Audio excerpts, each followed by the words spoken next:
इस हमारे खास कार्यक्रम हेडलाइंस में आपका स्वागत है। आज खास खबरों पर चर्चा के लिए हमारे साथ मौजूद हैं, आप अच्छी तरह से जानते हैं, समाज सेवा में अग्रणी भूमिका निभाने वाले और विद्या भारती के प्रांतीय अध्यक्ष, जो पिछले 6 वर्षों तक सचिव रहे और पिछले 2 वर्षों से वो उसके अध्यक्ष हैं, और साथ ही राष्ट्रीय स्वयंसेवक संघ के प्रांतीय कार्यकारिणी के सदस्य हैं जुड़ावन सिंह ठाकुर जी। भैया स्वागत है आपका कार्यक्रम में। नमस्कार। आइए जल्दी से आपको फ्रंट पेज पर जो खबरें छपी हैं उसकी जानकारी दे दें। सबसे बड़ा ग्लोबल इवेंट, दिल्ली में 2 दिन दुनिया की 80% ताकत, इस हेडिंग से पहली खबर लगाई है नई दिल्ली से। डेंगू के 8 मरीज, निजी अस्पतालों में 329 के इलाज का खर्च क्लेम किया। ये रायपुर से खबर है। अप्रैल जून में 7.8% रही हमारी जीडीपी, या दुनिया में सबसे ज़्यादा, नई दिल्ली की खबर। शराब पीकर यात्रा करने वालों से सख्ती से निपटेगा रेलवे, ब्रीथ एनालाइजर से जांच।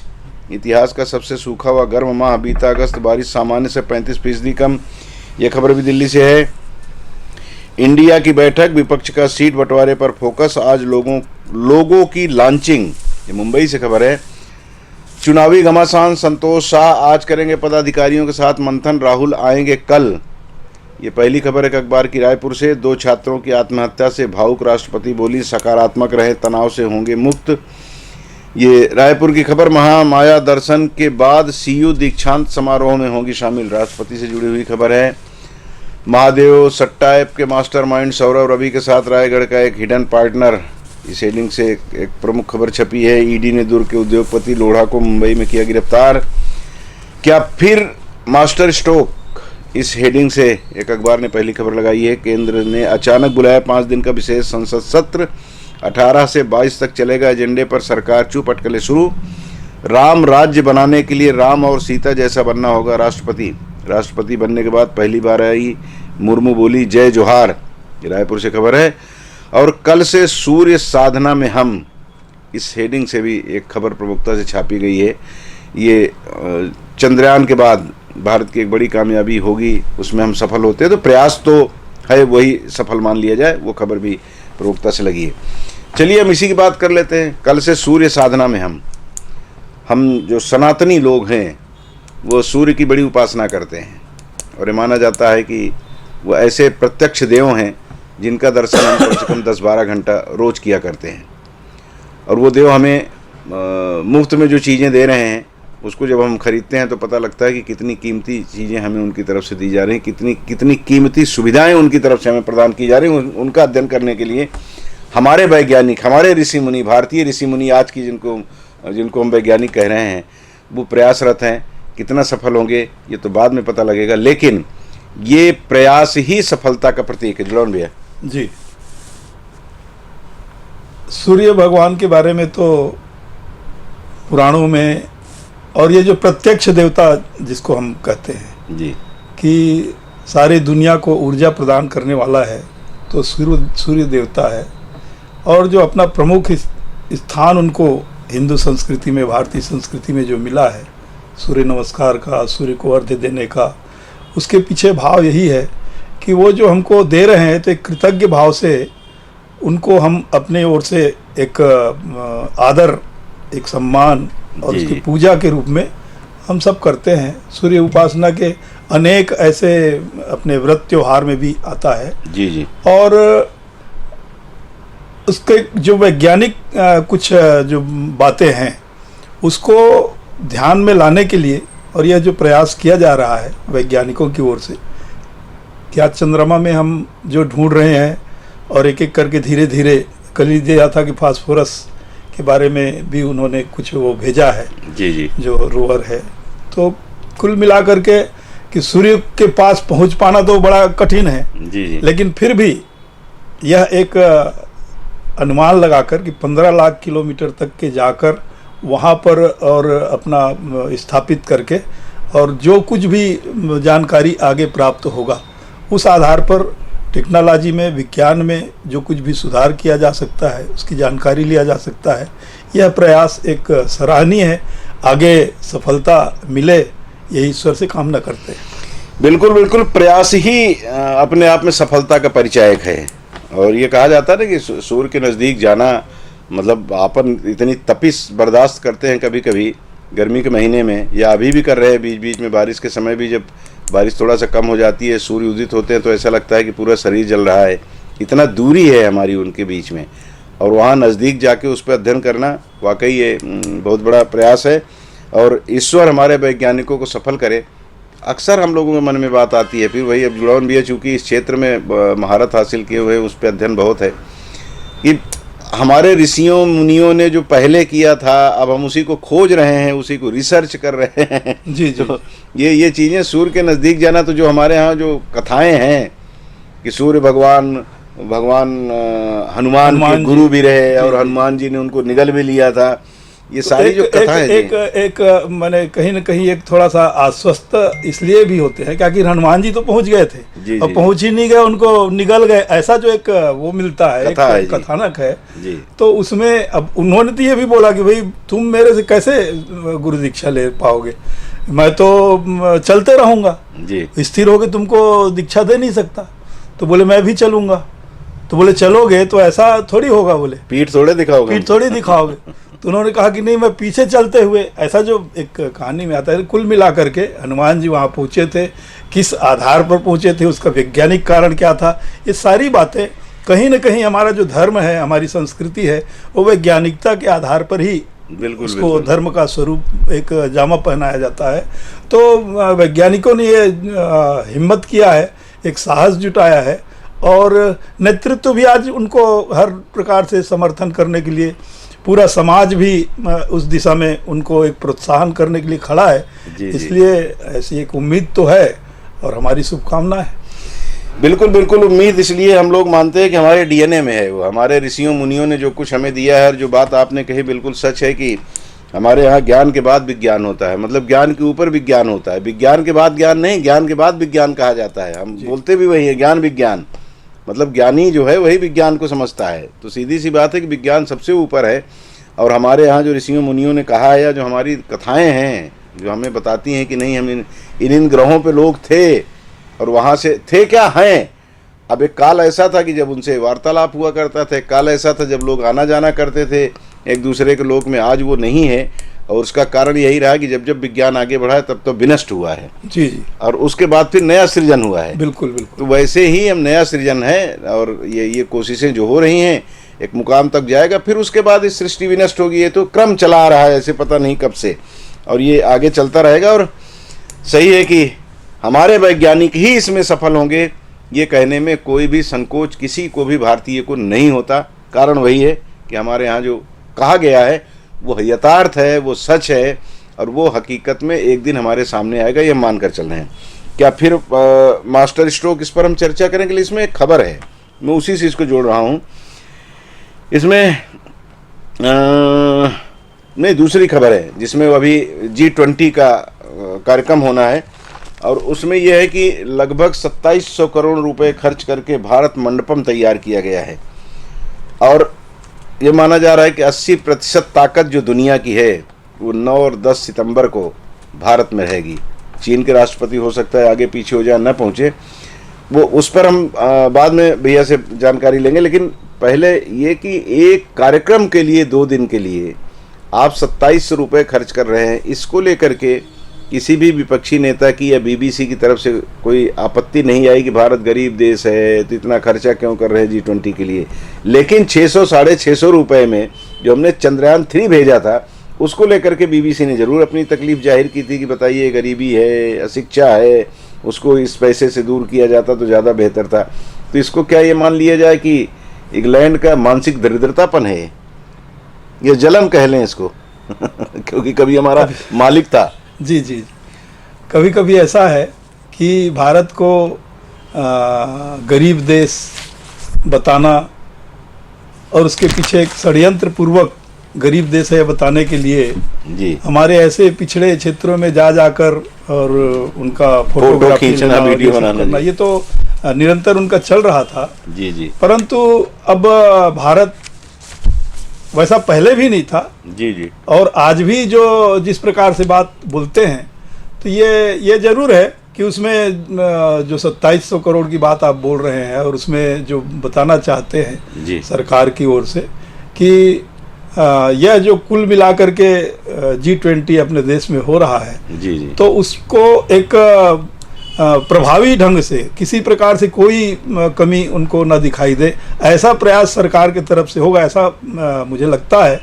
और कुछ बातों को विपक्ष जो माने कहीं न कहीं जो कमजोरी लगता है तो उस पर तो वार करेंगे ही करेंगे। जी जी इसका भी ध्यान रखते हुए ही योजना बनानी चाहिए। जी जी ये बिल्कुल बिल्कुल सही बात है भैया। 2700 करोड़ रुपए तो दिख रहा है हमें, लेकिन जब हम वैसे भी हम अपने घर में भी करते हैं व्यक्तिगत तौर पे कि हमारे यहाँ कोई मेहमान आने वाला होता है तो हम चद्दर बदल देते हैं, थोड़ा रंग रोगन करा लेते हैं, ये सब तो हम भी करते हैं। जी जी। तो वैसे ही जब दुनिया की बड़ी शख्सियतें हमारे देश में आ रही हैं तो उनके सुख सुविधा का ख्याल रखते हुए थोड़ा सा भारत कोई अब वो बात तो नहीं कह सकते ना चंद्रयान 3 के बाद। विदेशी प्रधानमंत्री में नाम भूल रहा हूँ, उन्होंने जो नए अपने फेसबुक के जो वो हैं जी टोनी ब्लेयर जी, तो उन्होंने जो कहा है कि भारत अब वो भारत नहीं रहा जी जिस पे राज किए हो, जिस पे राज किए हो। जी यानी कुल मिलाकर के वो स्थिति आज इंग्लैंड भी समझ रहा है, ब्रिटेन भी सब समझ रहे हैं उस बात को जी। और उसको चरितार्थ करने में लगे भी हैं। आज देश का जो नेतृत्व है वो विश्व में एक प्रकार से भारत की जो शक्ति है, भारत की जो ऊर्जा है, भारत की ताकत है, उसको आज सारा विश्व समझने लगा है। जी जी तो जी। कुछ छोटी मोटी बातों को लेकर और उसको विषय बनाना ये भी ठीक नहीं है, परंतु दोनों पक्ष में विचार करना चाहिए कि कोई विषय बने नहीं, ये भी सरकार की तरफ से भी ध्यान रहे। जी, बाकी विश्व तो आज मानता है, छोटे मोटे बातों में ध्यान देता नहीं, तो कुछ लोग ऐसे विषय उठाते हैं तो वो ध्यान में भी आता है कि पहले से ही ऐसा प्रयास उनका रहा है कि भारत को गरीबों का देश बताया जाए। जी जी। और चूंकि हमारे यहाँ काफ़ी दिन तक उन्होंने राज किया तो वो कैसे जैसे होता है ना कि हम हमारे यहाँ कोई काम कर रहा हो या हम किसी के यहाँ पहले काम करते रहे हों, थोड़ा सा जब ऊपर उठेंगे अरे तो मेरे यहाँ काम करता था, इसकी क्या औकात है जी। तो इस तरह का भाव हो सकता है इंग्लैंड अभी भी रखता हो, इसलिए इस तरह की बातें उनकी तरफ से आती हों। लेकिन ये सही है कि हम पहले भी आंखें मिला करके दुनिया से बात करते थे, आज भी हम आंखें मिला के दुनिया से बात कर रहे हैं, कभी आंखें नहीं झुकी। ठीक है, कुछ कालखंड ऐसा रहा कि जब हम आपस में लड़ते रहे और उसका फायदा चाहे मुगलों ने लिया हो, चाहे दूसरे आक्रांताओं ने लिया हो, अंग्रेजों ने लिया हो। अब वो स्थिति बदल रही है। राष्ट्रपति द्रौपदी मुर्मू जी प्रदेश प्रवास पर हैं, छत्तीसगढ़ प्रवास पर हैं 2 दिन के लिए। उनसे जुड़ी हुई खबरें कल से हम लोग लगा रहे हैं, अखबारों चैनलों में लगातार उनसे जुड़ी खबरें आ रही हैं। और मैं 2 छात्रों की आत्महत्या से भावुक राष्ट्रपति बोली सकारात्मक रहें, तनाव से होंगे मुक्त। ये बातें उन्होंने नसीहत के तौर पर कही है, ये तो ठीक है, ये इस पर चर्चा होती रहती है। एक बात उन्होंने बड़ी महत्वपूर्ण कही, राम राज्य बनाने के लिए राम और सीता जैसा बनना होगा। ये कथन उनका स्वाभाविक है कि देश की पहली नागरिक हैं, राष्ट्रपति हैं, उनके कथन को बहुत गंभीरता से लिया जाता है। ये संदेश भूपेश बघेल जी के लिए कि नरेंद्र मोदी के लिए है? ऐसा है कि है सभी के लिए जी। इसको आत्मसात कौन करता है इसके ऊपर रहता है। हम लोग भी संग में गीत गाते हैं, चंदन है इस देश की माटी, तपोभूमि हर ग्राम है, हर बाला देवी की प्रतिमा, बच्चा बच्चा राम है। परंतु राम तो है, राम बनने के गुण उसमें है, देवी बनने के गुण उसमें है। उसको आगे लाने के लिए, उसको प्रतिभा को निखारने के लिए जो प्रयास होता है, उस आधार पर उस प्रतिभा को जितना निखार पाएंगे उस आधार पर वह व्यक्ति का निर्माण होता है और उसी आधार पर गांव भी हमारा तपोभूमि बनता है। अगर गांव को बनाना है, प्रत्येक गांव को बनाने के लिए जिस प्रकार से कमर कसने की बात अभी माननीय राष्ट्रपति जी ने अपने पहले ही उद्बोधन में जो विचार व्यक्त किया था उन्होंने जी। तो वो तो एक बड़े संवेदनशील महिला हैं और एक प्रकार से उन्होंने जो मुख्य बात कही कि देश में जो शिक्षा, स्वास्थ्य और न्याय व्यवस्था, जी, ये 3 अगर दुरुस्त हो जाए रामराज आ गया तो फिर रामराज आ गया जी। तो सबसे पहले जो शिक्षा है, शिक्षा के माध्यम से चरित्र निर्माण, व्यक्ति निर्माण, ये सबके लिए है। कौन कितना आत्मसात कर सकता है, कौन पार्टी उसको एक सकारात्मक दिशा में लेके सोचेगा, कौन नकारात्मक दिशा में लेके सोचेगा, ये उनके सोच के ऊपर निर्भर करता है। जी जी। उन्होंने तारीफ की भूपेश बघेल जी की भी, सबसे बढ़िया छत्तीसगढ़िया जो हम लोग नारा लगाया करते हैं उसका भी उन्होंने उल्लेख किया। चूँकि राम पथ गमन या राम को लेकर के जो यहाँ पे आयोजन छत्तीसगढ़ में हुए या हो रहे हैं, जो प्रयास हो रहा है, क्या ये मान लिया जाए कि हालांकि ये राजनीतिक प्रश्न हो जाता है, लेकिन अब चूंकि आप राजनीतिक व्यक्ति नहीं हैं, लेकिन आप आरएसएस से जुड़े हुए हैं, राष्ट्रीय स्वयंसेवक संघ के आप प्रांतीय कार्यवाहक रहे हैं और अभी शिक्षा के क्षेत्र में अलग जगह रहे हैं, अपनी तरफ से कोशिश कर रहे हैं पूरे प्रदेश में भ्रमण करते हुए। तो ये जो कोशिश है, इसको क्या आप राजनीतिक दृष्टि से देखते हैं या ये देखते हैं कि चलिए कुछ भी हो, जैसे वो कहते हैं ना कि तुम्हारे मुंह में जलेबी भर के कूटूंगा, बोले कूट भाई, स्वाद तो मुझे मिलेगा। ऐसे ही है, ऐसा है कि कुछ तो उसमें दिखावा ज़्यादा है। अंतर मन से करने से और दिखावा करने से ध्यान में आती है बात जी। एक तो जैसे राष्ट्रीय स्तर पर जो कहा जाता है कि कल तक के भगवान राम को नहीं मानने का, राम सेतु को नहीं मानने का, राम थे ही नहीं, इस प्रकार की जो बातें चलती है वो राजनीति हो सकता है, राजनीतिक दृष्टि से हो सकता है। दूसरी बात क्या है, किसी कवि ने जो कहा था कि चुभा रहे हैं सुई चर्म पर,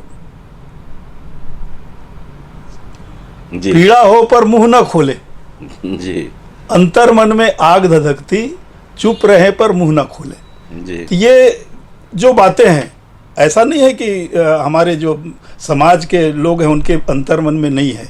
इस पीड़ा को कभी कभी व्यक्त भी, मैंने चाहे उसको कहना चाहिए दबे स्वर में करें, लेकिन करते हैं। लेकिन राजनीतिक एक जो वो रहता है बीच में, जैसे मैं 2-3 दिन पहले अपने प्रमोद कृष्णम जी का वो सुन रहा था। जी जी, कांग्रेस नेता हैं। हाँ, जी। हिंदुत्व के विषय को लेकर और बहुत सारे विषय को लेकर मन में पीड़ा तो है, लेकिन बोल नहीं सकते। वो कांग्रेस में है। वो कांग्रेस में है जी। लेकिन कांग्रेस में होते हुए भी उनके मन में पीड़ा है, तो ऐसा मैं नहीं मानता कि ऐसे हजारों लाखों लोग होंगे। जी। लेकिन बोल नहीं पाना ये एक राजनीतिक मजबूरी है। वो राजनीतिक मजबूरी को अगर सही ढंग से सकारात्मक दिशा में समाज के लिए उसका वो जब होगा तो फिर ये दिखावा वाली जो बात है वो भी नहीं रह जाएगी। जी जी, बिल्कुल बिल्कुल।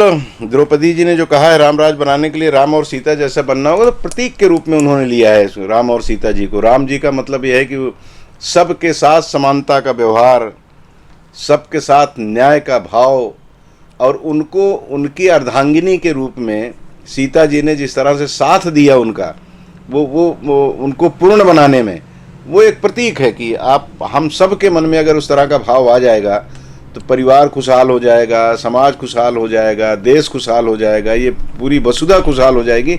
इस तरह का भाव उन्होंने, द्रौपदी जी ने जो प्रकट किया है वो महत्वपूर्ण है। 2 छात्रों की आत्महत्या से भावुक राष्ट्रपति बोली सकारात्मक रहें। चूंकि आप शिक्षा के क्षेत्र में काम कर रहे हैं, आज की तारीख में देखा यही जाता है भैया कि बच्चे थोड़ा सा रिजल्ट उनका कमज़ोर हो गया या पढ़ाई का लोड उनके ऊपर इतना ज़्यादा बढ़ गया और बीच में किसी ने उनको टोंक दिया या किसी ने डांट दिया या फेसबुक पे व्हाट्सएप पे कहीं कोई मैसेज आ गया, इसको देख करके भावुकता में इस तरह का कदम उठाना, और वो तो चलो इस दुनिया से चले गए, लेकिन उनके बाद वाले, उनके पालक, उनके परिजन कितना दुख पाते हैं, जीवन कैसे वो जीवन भर उसको, उस कष्ट को लेके झेलते रहते हैं, घूमते रहते हैं, या अभी तो बीच में ऐसा आया था कि जिसका एक ही लड़का था, कोटा के बारे में बहुत अभी वो चल रहा है कि आखिर ऐसी क्या बात है कि कोटा में आत्महत्याओं की सिलसिला रुक नहीं रहा है बल्कि बढ़ते जा रहा है। पिछले उसमें 15 लोग थे, तो इस साल 20 लोग आत्महत्या कर लिए, ऐसा एक आता है। तो ऐसा आया था केरल का जो एक अभिभावक है, जो पालक है, वो गार्जियन, एक ही लड़का था और वो डिप्रेशन में आके आत्महत्या कर लिया जी। तो दूसरे दिन उसके पिताजी ने भी आत्महत्या कर ली कि मैं अब क्या जाऊंगा, माँ थे नहीं, उस बच्चे का माँ भी नहीं था। तो वो कुल मिलाकर के ये जो स्थिति आ रही है, इसमें बहुत सारी बातें तो अभिभावक के ऊपर भी निर्भर करता है। जी हाँ, बहुत हम अपने सपनों को जो पूरा नहीं कर पाए, उसमें अपने बच्चों के ऊपर हम थोपते हैं कि वो किसी भी तरह से कर ले। तो डॉक्टर, इंजीनियर या बड़े बड़े वो बन जाएंगे तभी उनका जीवन सफल होगा, ऐसा तो है नहीं। इसलिए जो कहा जाता है कि विफलता का अर्थ हार नहीं है, सफल नहीं हुए तो विफल हो गए, लेकिन इसके कारण से ये नहीं मानना चाहिए कि हम हार गए और जीवन पूरा समाप्त हो गया। ये समझाने की जिम्मेदारी अपने जितना गुरुजनों का है उससे कहीं ज़्यादा अभिभावकों का है। तो इस विषय पर उनको हमेशा, बेटा तुमको अच्छा रिजल्ट लाना है, लेकिन निराश होने की आवश्यकता नहीं है, अगर नहीं आया तो कोई बात नहीं। ये अगर समझाया जाए उनके मन, अब उनको तो ये लगता है कि मेरे पिताजी ने इतना खर्च किया, इतना सब कुछ किया और मैं आज इस स्थिति में, यानी बड़े अच्छे अच्छे रिजल्ट लाने वालों के मन में भी जिस प्रकार के एक नकारात्मक भाव आ जाता है जी, वो जी। उसके पीछे यही है कि 95% आया, 97% वाला उसमें प्रथम में आ गया, मैं नहीं आ पाया। इतने में उनका, तो ये बताने की, समझाने की आवश्यकता आज युवा वर्ग को है, क्योंकि युवा वर्ग में वो जो बचपन से आज की जो शैली है, जीवन शैली है, जीवन पद्धति है, उस आधार पर उनका जो निर्माण होता है उसमें सहनशीलता को भाव नहीं रहता। जीवन में संघर्ष उन्होंने किया नहीं है जी जी। और अचानक सिर्फ शिक्षा के क्षेत्र में अगर संघर्ष करने की बात आ जाती है तो कहीं न कहीं विफलता को ही अपने जीवन का हार मानकर और इस प्रकार से वो कदम उठा लेते हैं। बिल्कुल बिल्कुल वही हो रहा है, और निराशा में इस तरह का उठाया हुआ कदम स्वाभाविक है कि उनको विचार करना होगा कि हमारे बात जो हमारे माता पिता हैं, परिजन हैं, उनके ऊपर क्या गुजरेगी। और एक बात ये भी कही जाती है ना कि वो जैसे अक्सर इसका उदाहरण दिया जाता है कि कलाम साहब जी, राष्ट्रपति जो हमारे देश के थे, वो जब विफल हो गए थे पहली बार नौकरी करने के लिए, वो नौकरी प्राप्त करने के लिए एनडीए की गए थे उस समय के उत्तर प्रदेश में, वर्तमान में उत्तराखंड। तो वहाँ जब उनको निराशा हाथ लगी, रिजल्ट उनके पक्ष में नहीं गया, तो आत्महत्या करने जा रहे थे। और स्वामी शिवानंद जी महाराज शायद उनका नाम आता है कि उन्होंने उनको रोका और उनसे पूछा, तो उन्होंने कारण बताया, बोले अब तो जीवन में कुछ बचा नहीं है, अब आत्महत्या करने के अलावा। तो उनको समझाइश दिया उन्होंने और कहा कि शायद ईश्वर आपसे कोई और काम कराना चाहते हैं और बहुत आगे बढ़ोगे। हाँ, वो उनका एक वो मान भी रहे थे कि उनका एक आशीर्वाद जो फलीभूत हुआ जी और सबसे पहले तो ये है कि उन्होंने जो रोका जी और रोकने के बाद उनकी दिशा को जो मोड़ दी। उदाहरण के लिए वो तो एक ऐसी घटना थी कि उनको बचा लिया गया। जी। दूसरा एक आता है, एक जो हमारी भारत की बेटी है अरुणिमा सिन्हा जी जिसके बारे में ऐसा बताते हैं कि बहुत बड़ी प्लेयर थी वो, लेकिन उसके चैन खींचने के उसमें गाड़ी से धक्का दे दिया गया। जी जी। उसके दोनों पैर कट गए और जब उसको होश आया तब उसने सोचा कि भगवान मुझे बचाए, इसका मतलब ये है कि मुझसे कराना चाहते हैं। और एवरेस्ट फतह की वो बाद में, यानी मत्स्येंद्री पाल को जब वो बोली कि ठीक होने के बाद जब वो गई कि दीदी मैं भी एवरेस्ट फतह करना चाहती हूँ, मत्स्येंद्री पाल के आंखों में आंसू आए। बोले बेटा तूने तो फतह कर लिया, सिर्फ अब दुनिया को दिखाना बाकी है। तो ऐसा बताते हैं कि कोई एक दो श्रेणी को छोड़कर सभी श्रेणियों को उन्होंने पार किया। तो कुल मिलाकर के ये ऐसे जो प्रेरक प्रसंग है बच्चों के सामने आना चाहिए और उनके मन में एक ऐसी प्रेरणा जगे कि जीवन में सिर्फ फेल हो जाना या कम अंक पा जाना जीवन का हार नहीं है। हमारे समय में तो हम किस प्रकार के अंक पाते थे हमको मालूम है। जी जी है? बस ये पूछ लेते पास हुआ कि फेल हुआ, मार्क तो नहीं पूछे जाते थे जी। और तब भी हमारे माता पिता उतने व्याकुल नहीं होते थे कि उनको, और उस प्रकार की प्रेरणा परिवार में, एक संयुक्त परिवार में मिलते भी रहता था। आज वो परिस्थितियां नहीं है, इसलिए अधिकांश एकल परिवार है। एकल परिवार में माता पिता का ये बिल्कुल फर्ज बनता है कि उनको ऊपर सिर्फ अपने सपने को पूरा करने के लिए ही नहीं थोपना, बल्कि उनको एक प्रेरणा देते रहना कि बेटा किसी भी प्रकार से कुछ भी हो जाए, जीवन अपना हमारे भविष्य को ध्यान में रखते हुए तुम सकुशल रहना।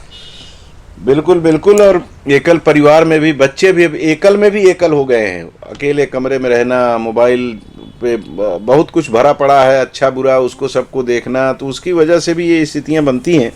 लेकिन अब समय के साथ चलना है तो वो सब चीज़ें भी, जो आधुनिक चीज़ें, उनको भी दरकिनार नहीं किया जा सकता। लेकिन ये बात ठीक कहा आपने कि नकारात्मकता की बजाय सकारात्मकता को अगर हम अपने जहन में रखेंगे और जीवन में उसको धारण करेंगे तो निश्चित है कि उसका लाभ हमको मिलेगा। क्या फिर मास्टर स्ट्रोक प्रश्नवाचक चिन्ह के साथ एक खबर लगी है, प्रमुखता से एक अखबार ने छापा है। 18 से 22 तक चलेगा 5 दिन का विशेष संसद सत्र। कोई बड़ी बात नहीं है, चलता है, ठीक है, चलेगा।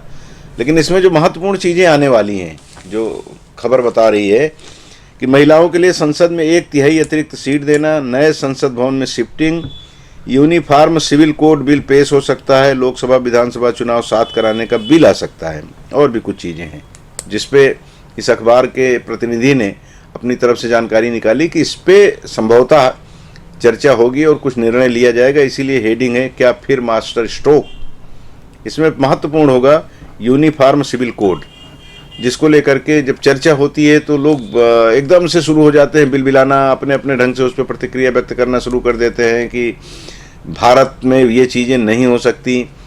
और फिर ये कि सिर्फ चर्चा करने के लिए केंद्र सरकार ने इस विषय को लोगों के बीच में छोड़ दिया है, वो लोकसभा में नहीं लाने वाले इसको, ये सब बातें अब फिर से शुरू हो जाएंगी। और अगर ये आता है तो इसको किस रूप में देखते हैं आप? क्या इसको सफलता प्राप्त होगी सरकार को इसको लागू कराने में? क्योंकि बहुत बड़ा मुद्दा है ये मुद्दा तो बहुत बड़ा है लेकिन लोगों की जो सोच है क्यों नहीं सफल हो सकता, ये नहीं सोचकर सफल नहीं होगा, इस पर ज़्यादा जोर रहता है जी।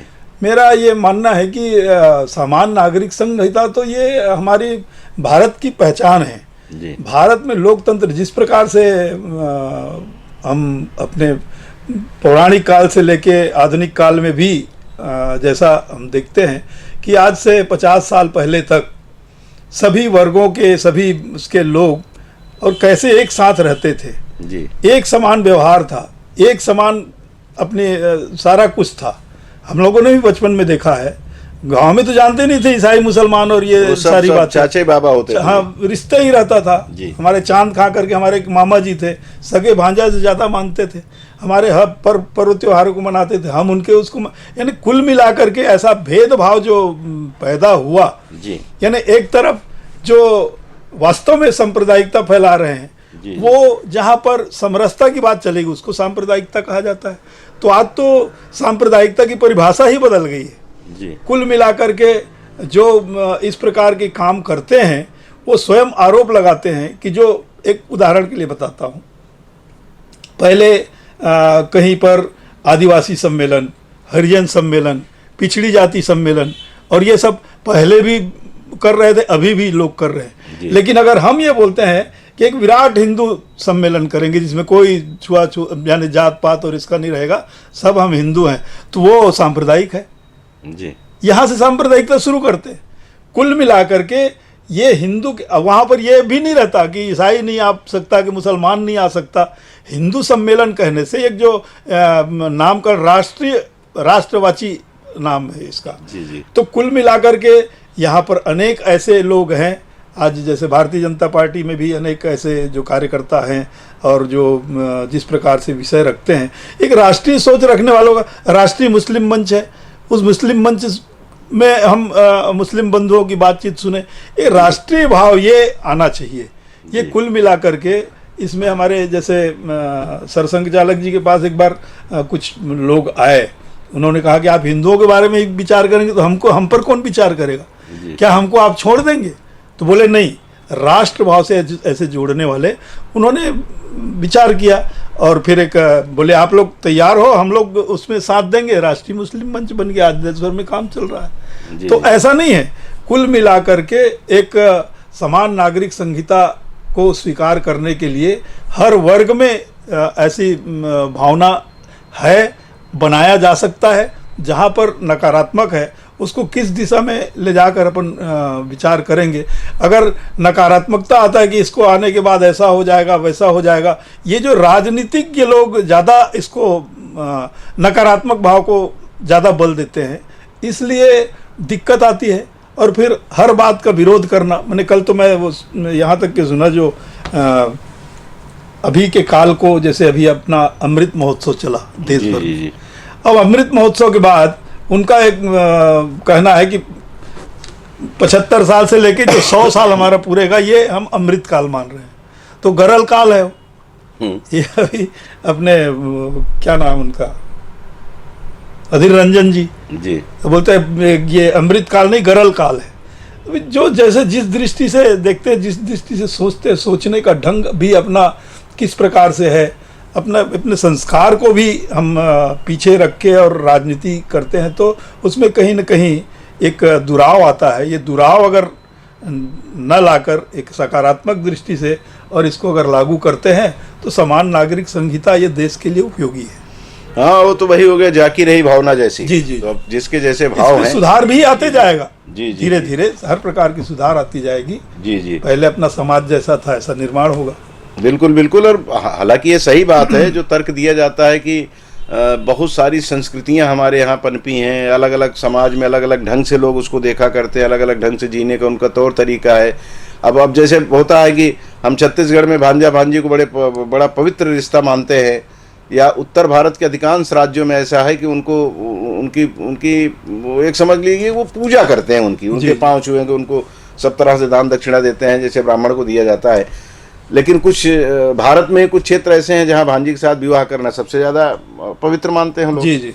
तो अब अगर यहाँ हो जाए कि हिंदू लॉ में तो ये नहीं हो सकता, आप तीसरे में नहीं कर सकते, दूसरे तक नहीं कर सकते, तीसरे में हो सकता है, तो ये सब चीजें हैं। और इन सब विवाह चीजों का ऐसा है कमलेश जी, विवाह तो एक मैं उदाहरण के तौर पे नहीं ठीक बोल रहे हैं आप। बहुत सारे ऐसे हैं, हम लोग तो समाज शास्त्र में जो पढ़ते थे कि अनेक प्रकार की विधियां, वनवासी क्षेत्र में जाए तो हम लोग, हमारे क्षेत्र में जिसको गलत माना जाता है, यानी जैसे छत्तीसगढ़ी में उड़हरिया लेके भाग गए, मैंने लड़की को लेके भाग गए, ये गलत माना जाता है। लेकिन वहाँ ऐसा है कि कुछ स्थान पर हरण विवाह ही है, जो हरण नहीं कर सकता जीवन भर उसका विवाह ही नहीं होगा।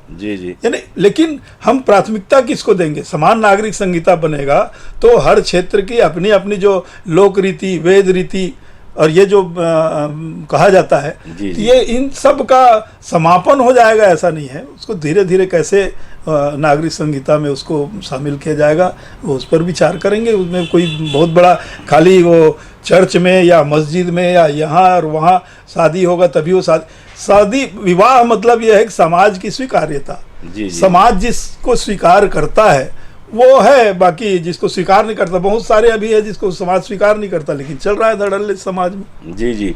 कुल मिलाकर डराने वाले जो लोग हैं या उसका विरोध करने वाले लोग हैं, कोई ना कोई ऐसा बहाना करके लोगों के बीच में जाते हैं कि लोगों को लगता है हाँ यार इससे दिक्कत तो होगी। जबकि कोई भी कानून बनेगा तो उसका पूरा अध्ययन होता है, उसका सामाजिक अध्ययन होगा, उसके परिणाम दुष्परिणाम पर विचार होता है और उसके बाद ही उसको लागू किया जाता है। लेकिन अब सरकार का अपना नज़रिया होता है, राजनीति करने वालों का, विपक्ष वालों का अपना नज़रिया होता है।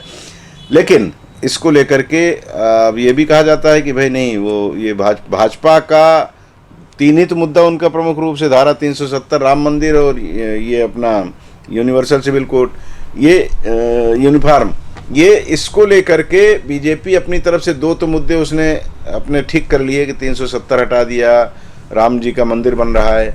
अब इस कोड को लेकर के सरकार गंभीर है और इसी सत्र में उसको पास करा लेना चाहती है। उसके गुण दोष पे चर्चा करने की बजाय जल्दी से जल्दी इसको पास कराएगी, इस तरह की बातें कही जा रही हैं। हाँ, ये कुछ कमियां रह जाएंगी तो वो फिर बाद में समाज को भुगतना पड़ेगा। इस पर ऐसा है कि समाज में ये सही बात है कि समाज में इसका संदेश जाना चाहिए।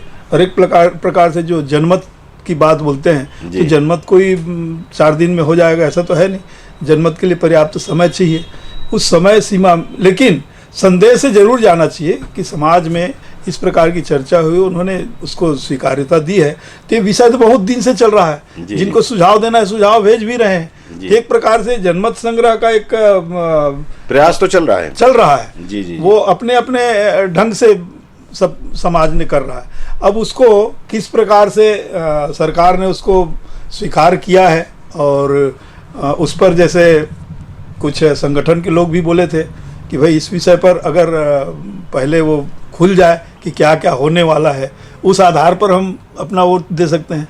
तो क्या होने वाला है उसको छोड़ करके आप अपना ओपिनियन देना कि ये होना चाहिए वो होना चाहिए। जी। और उस आधार उसको जोड़ करके सरकार की तरफ से भी था कि ऐसा जो भी सुझाव आएगा उन सभी सुझावों को, मेरे को याद है नई शिक्षा नीति लागू हुआ तो लगभग 2.5 लाख लोगों से व्यक्तिगत चर्चा करते हुए इस शिक्षा नीति को लागू करने का एक वो किया गया। तो ऐसे ही ये जो जिस क्षेत्र में काम करने वाले हैं, कानून के जानकार हैं, और उन लोगों के माध्यम से जिस प्रकार से विषय चल रहा है, तो समाज के बीच में मेरे को लगता है अभी तो साल भर से ज़्यादा हो गया इस विषय को चलते। जी। तो सीधी सी बात है कि लोग रोग बता रहे हैं, उसका निदान नहीं बता रहे हैं। तो निदान भी बताइए, रोग के साथ साथ निदान भी बताइए, तो उसका फिर उस पर फिर विमर्श हो और उसका रास्ता निकले। कश्मीर के मामले में चूंकि कश्मीर की बात मेरे जहन में आ गई, बात करते करते 370 को हटाने को उसको लेकर के सुप्रीम कोर्ट में लगातार सुनवाई हो रही है, तमाम तर दलीलें दी जा रही हैं। बड़ा अफसोस होता है। मैं कोई भाजपा का या कांग्रेस का किसी का प्रवक्ता नहीं हूं, लेकिन एक पत्रकार होने के नाते एक थोड़ा सा अपने आप को मानता हूं कि कुछ थोड़ा लोगों से, ऐसे लोगों के का सानिध्य मुझे भी मिलता है, जुड़ान भैया जैसे लोगों का, तो उनके पास जब बैठते हैं तो कुछ सीख मिलती है। 370 हटा करके केंद्र सरकार ने, भाजपा की सरकार न कहा जाए बल्कि केंद्र सरकार ने कश्मीर नामक जो एक हमारा कष्ट था या एक बड़ा घाव था, उस घाव को भर दिया। लेकिन जो लोग कश्मीर को हमसे अलग करने की या 370 को फिर से लागू करने की कोशिश में लगे हुए, चाहे वकील हो चाहे दूसरे लोग, क्या कहेंगे इनको, ऐसे लोगों को? ऐसा है कि राजनीति अपनी जगह, देश अपनी जगह। बिल्कुल बिल्कुल जी। कश्मीर में होता क्या है कि एक प्रकार से ईर्षा और डाह ही कहना चाहिए इसको। जी आज वहाँ अच्छा काम हो रहा है, उसके कारण से लोगों को बुरा लग रहा है। जी। उनको जिनके देखने की दृष्टिकोण अलग है, या जिनके समय में वो नहीं हो पाया, या वो स्वयं करना ही नहीं चाहते थे। आज जो विकास हो रहा है, आम जनता वहाँ सुखी है, आम जनता चाह रहे हैं कि इस प्रकार के विकास कार्य होता रहे। और यही नहीं तो पड़ोस में भी अभी बलूचिस्तान और इनका जो वो विषय चल रहा है, ये जम्मू कश्मीर को फिर से पुनः उसी स्थान पर लाएंगे जैसे वो पहले था। ये जो प्रयास चल रहा है, इससे लोग तो खुश हैं, लेकिन होता क्या है, अपने सगे भाई से भी ईर्षा डाह करने वाले लोग होते हैं।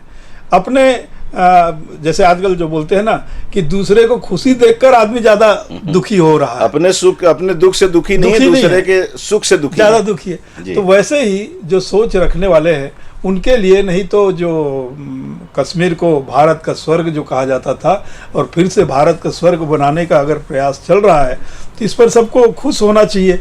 और धारा 370 के कारण एक अलगाव की जो मानसिकता थी, खास करके पुरुष और महिला इनके बीच में, तो वो भी टूट रहा है। कुल मिलाकर के उनको एक गुलाम जैसे उसमें जो रहना पड़ता था, आज मन से वो लोग तो आशीर्वाद देंगे जिनके ऊपर इस प्रकार से जो गुलामी मानसिकता थोपा जा रहा था।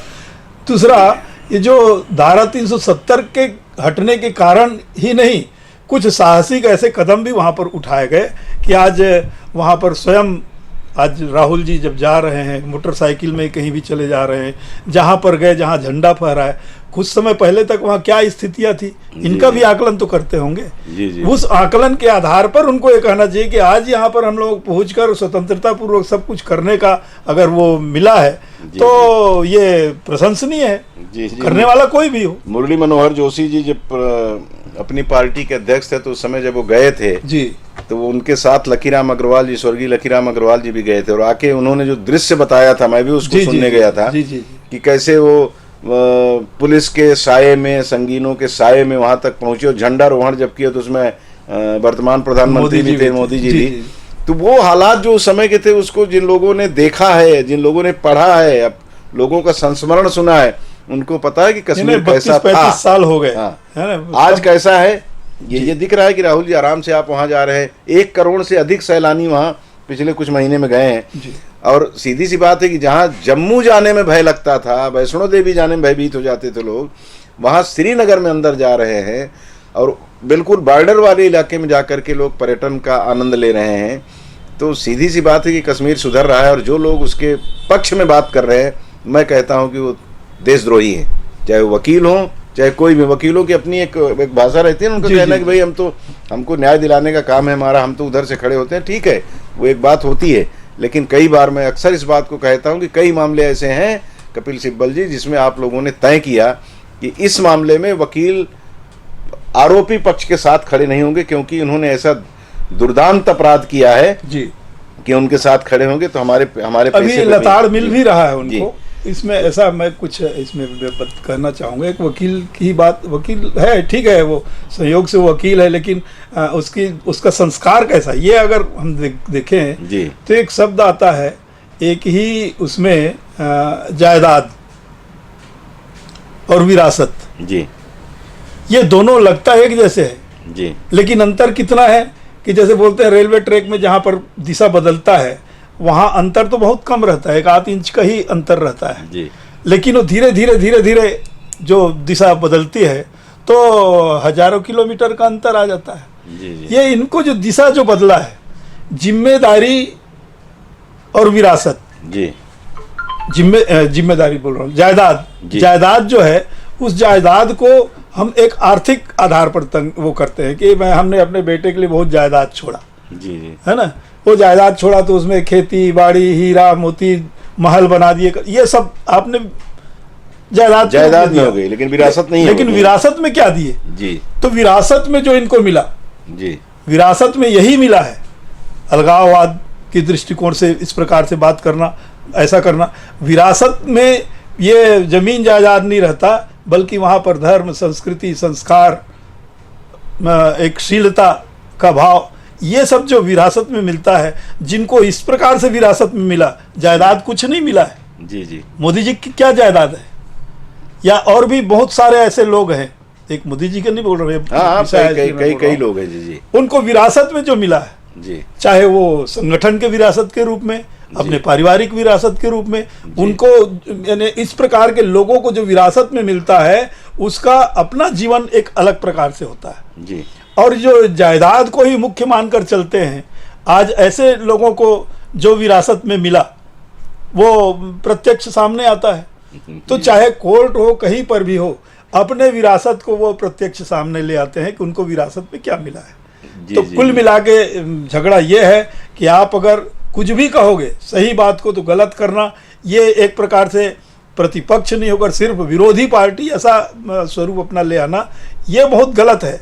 नहीं तो हम जानते हैं कि 96 का सुषमा स्वराज जी का आजकल वो वीडियो वो चल रहा है जी। अपने प्रतिद्वंदियों को, प्रतिद्वंदी भी प्रतियोगी भाव उन्होंने जो कहा था उस समय अध्यक्ष होने के नाते कि मैं आप लोगों का, नेता प्रतिपक्ष थी उस समय, नेता प्रतिपक्ष थी जी। बोले मेरे लिए सब बराबर है, लेकिन मैं सभी को विजय श्री का आशीर्वाद नहीं दे सकती। हाँ, लेकिन इतना कहूंगी कि यशस्वी भव। ये होता है आपस में बातचीत। चाहे अटल जी और नेहरू जी का संवाद देखें, इंदिरा गांधी के समय में भी उन्होंने जैसे वीर सावरकर के बारे में जो कहा था, उस विरासत को मान रहे हैं क्या राहुल जी? जी। कि नेहरू जी, गांधी जी ने कितना प्रशंसा किया था वीर सावरकर का, लेकिन राहुल गांधी जी आज सावरकर जी को क्या बता रहे हैं जी। तो कुल मिलाकर के विरासत ये बहुत ही महत्वपूर्ण बात है। जायदाद अपनी जगह में है, आप उसको कितना बढ़ाओगे, क्या बढ़ाओगे, लेकिन विरासत आपने जो पाया, जी, जी, और आगे किस प्रकार से उसमें वो करके वृद्धि कैसे करेंगे, वृद्धि करोगे, किस प्रकार के भाव को वृद्धि करते जा रहे हो, ये तो संगठन के विचार करने का विषय है। बिल्कुल।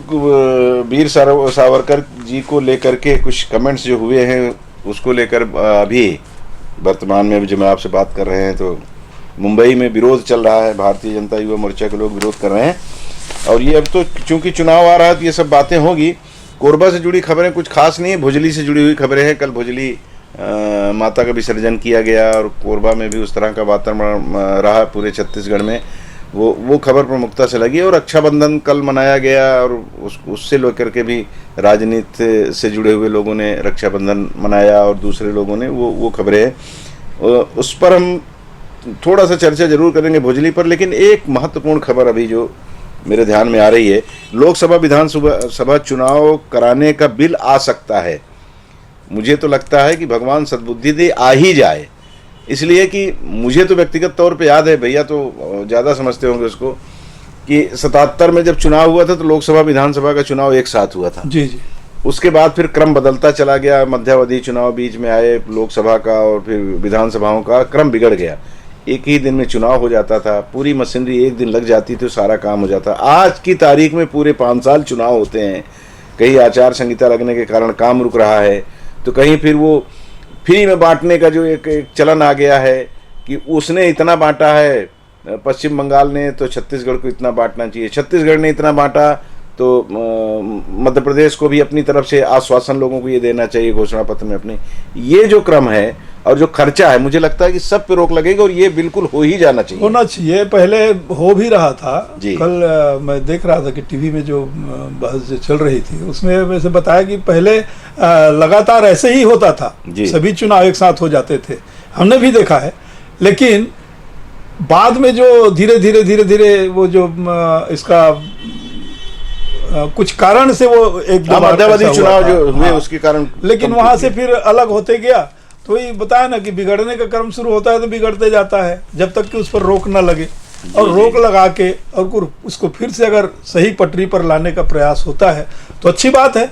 उसमें ये जरूर है कि अभी अब चुनाव तो एकदम निकट ही है, बहुत ज़्यादा समय है नहीं, इसलिए अगर दोनों को कराना चाहेंगे तो उसके लिए समय है नहीं। इसलिए मुझे लगता है कि विशेष वो जो बुलाया गया होगा अभी बैठक जी, जो जी। सत्र जो बुलाया हाँ, उसमें चर्चा होगी, उसकी उसमें गुलदोस्त चर्चा पर, जी। होगी, चर्चा होने के बाद फिर आगे क्या करना है रणनीति तय होगी और फिर तैयारी करेंगे। तो बहुत ज़्यादा समय नहीं है, लेकिन जी। होना चाहिए।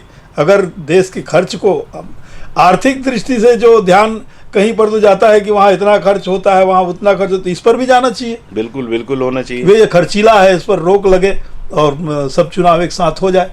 इसमें राजनीति नहीं देखना चाहिए। और अगर राजनीति देखने की एक पद्धति सी जो विकसित हो गई है, उस पर रोक लगना चाहिए। बिल्कुल लगना चाहिए। राष्ट्रहित में विचार करके सारी पार्टियों को एक मतैन इस निर्णय का, या ये जो प्रयास अगर होता है लोकसभा में, तो लोकसभा राज्यसभा में सबको समवेत स्वर में बोलना चाहिए कि नहीं ऐसा हो। लेकिन अब वही है कि सबकी अपनी अपनी राजनीतिक महत्वाकांक्षा है, अपनी अपनी सोच है।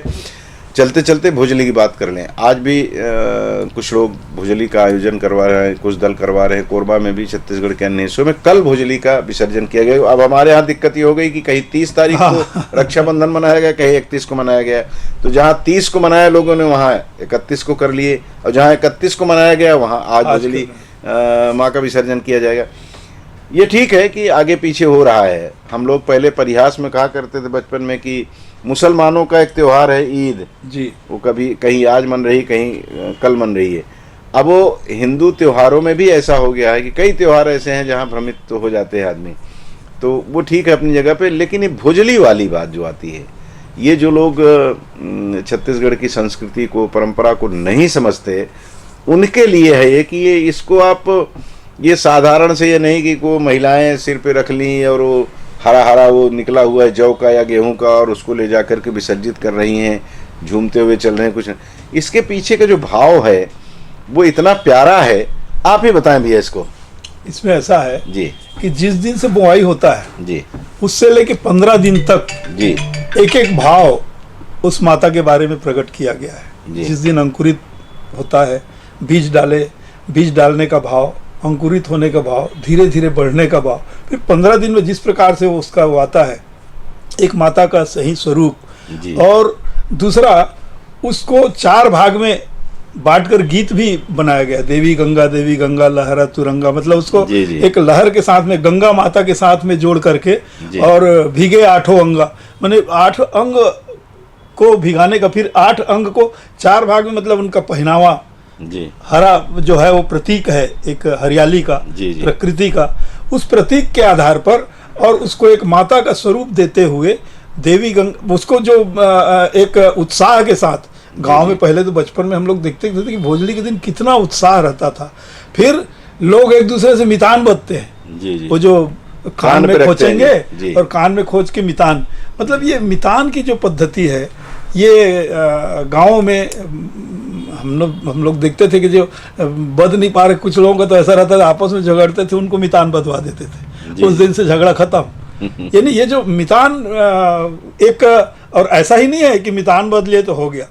शादी में, ब्याह में, जिस प्रकार में सुख में दुख में पारिवारिक जो भी वो होता है, कार्यक्रम तो होते उस हैं जी। मितान का उतना ही महत्व जितना परिवार में अपने भाई का रहता है। जी जी। ऐसा एक भाव भोजली के उसमें प्रकट करते हैं और माता के स्वरूप में उसका पूजा करके, उसको समर्पण करके, और उसको ऐसा नहीं कि सिरा देते हैं, उसको पूरा धो के वो करके लाते हैं, उसका प्रसाद बांटते हैं। उस प्रसाद के रूप में ही, उसी प्रसाद का कहीं कहीं महाप्रसाद जो लाते हैं, जगन्नाथ जी का महाप्रसाद बदते हैं, इसमें भोजली बदते हैं। जी तो जो मितान बदेंगे भोजली के रूप में, पूरा जीवन उनका उस प्रकार से मितान के उसमें चलता है। जी। ऐसे एक समरसता का भाव, उसमें कोई जाति और वो नहीं देखते। एक उत्साह पूर्वक गांव में भोजली का जो पर्व है, ये रक्षाबंधन के ठीक दूसरे दिन जब करते हैं पूरे उत्साह के साथ। और हमारा ये तो प्रकृति प्रदत्त, खास करके छत्तीसगढ़ में कृषि प्रधान हमारा देश ही है, लेकिन छत्तीसगढ़ में धान का कटोरा माना गया है एक हरियाली के प्रतीक के रूप में, और माता को पूजा करके और एक विधि विधान से उसका समापन होता है। हर प्रदेश में अलग अलग ढंग, जैसे मध्य प्रदेश में बुंदेलखंड वाला इलाका कजलैया, ऐसे इस नाम पे उसको माना जाता है, इसी रूप में उसको मानते हैं। तो हर जगह, और मितान जो छत्तीसगढ़ में नए आए हुए लोग हों, हमारे दर्शक सुन रहे हों, वो मितान का मतलब आप समझते हैं? मितान का मतलब दोस्त, सखा, मित्र, फ्रेंड, वो और ऐसा मित्र जैसे प्रमाणित कृष्ण- दोस्त। हाँ, प्रमाणित दोस्त मतलब आप अपने भाई के साथ धोखा कर सकते हैं, लेकिन मितान के साथ अगर आपने धोखा किया तो आपको नरक में भी जगह नहीं मिलेगी, इस तरह का भाव जी, रहता जी, है। और वो देखिए कितना खूबसूरत हमारा मतलब एक एक चीज पे अगर चर्चा करने बैठ जाए तो घंटों घंटों जैसे जुड़ावन भैया से चर्चा कर सकते हो शोक जी। में जी मुंडन भी होते हैं, जी जैसे परिवार के लोग मुंडन होते हैं। जी, जी। मितान के पिताजी, मितान के परिवार में कोई हो गया तो मुंडन भी होते हैं ना, पूरा एक परिवार का ही अंग बन जाता है। हाँ वो पूर्णता प्राप्त हो जाती है जी, जी। मितान बनने के बाद कि अब हम दो नहीं रहे जी, जी। बल्कि एक हो गए हैं, हमारा परिवार एक हो गया है, हमारा सुख दुख एक है। तो इस तरह का जो भाव है ये पूरे हमारे देश में है। जहाँ हम लोग रहते हैं उत्तर भारत में, यहाँ तो कण कण में आपको ये चीज़ दिखाई देगी, हर रोज आपको ये चीज़ें दिखाई देंगी कि कितनी सुंदर संस्कृति हमारी रही, कितनी अच्छी परंपरा रही है। उस परंपरा में जो सेंध लगाने की कोशिश करते हैं बड़ा कष्ट होता है, उनको थोड़ा फागुनी गालियाँ देने का मन कहता है, लेकिन लेकिन ठीक है, उनका अपना नज़रिया है।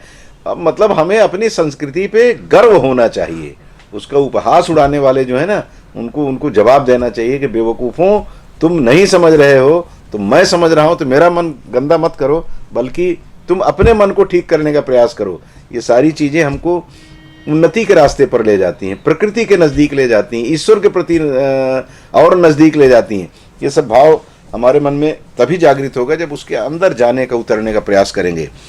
चलिए, आज चूंकि भैया थे साथ में जुड़ावन भैया, तो मन इसी तरह की खबरों पर चर्चा करने का हुआ और मुझे लगता है कि समय भी हमारा समाप्त हो रहा है, इसलिए हम विराम देते हैं हेडलाइंस को यहीं पर। बहुत बहुत शुक्रिया आपको कार्यक्रम देखने का, और भैया बहुत बहुत धन्यवाद आप आए, समय निकाले इसके लिए। आपको भी बहुत बहुत धन्यवाद, पूरे नेटवर्क को।